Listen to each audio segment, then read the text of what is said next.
and I'm a singer. Boom. Okay. Leg up.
All right, what do I think? Who like it?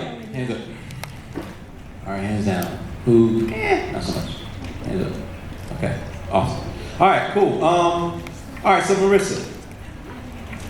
I've been working with Marissa for the past 3 days.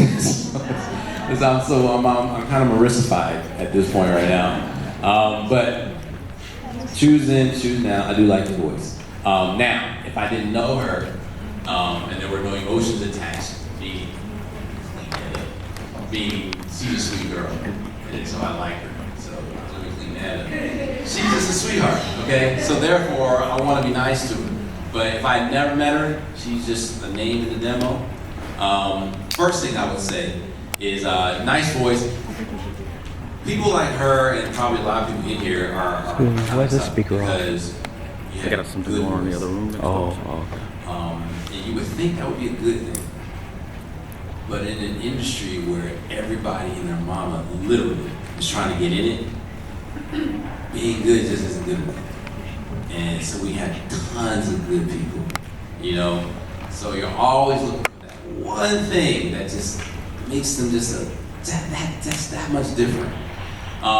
So in the case when you have someone like a Marissa, you know, pretty girl, pretty voice, two things happen. One, either I'm gonna say, okay, I have something that I'm working on that I feel she can fit into.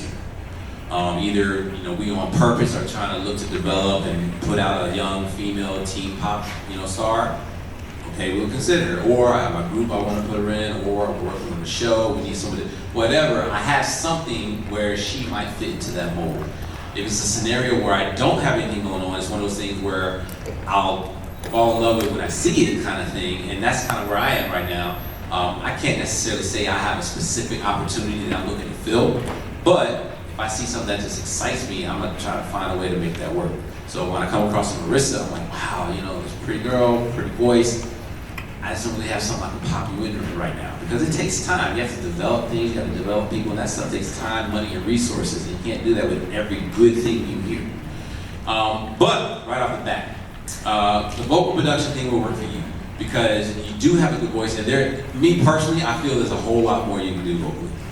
A lot more, and sometimes that just takes, you know, anyone here work out, play sports, stuff like that, you can work out on your own. It's a whole lot different when you have a trainer, or when you're working out with someone else. You tend to do a few more reps, you tend to run a little bit further, you know, and that's how it is in the studio as well. You know you're singing well, but sometimes having somebody on the other side of that glass saying, come on, I know you can hit this note, I want you to hit this note. Or you have someone hearing something that you wouldn't hear. Say, instead of doing this, do it this way. You know, so it's just so great. So when you have someone who can sing, it's awesome to work with someone like that, because it's like having Play-Doh that you can just play and mold.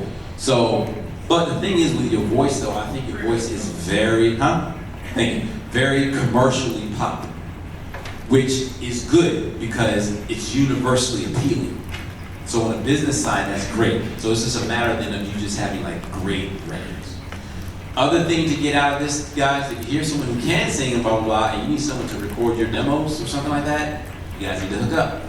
You need to exchange numbers. Same thing, if you get a producer up here or a writer up here, you're an artist, you need songs, you need to exchange numbers, okay?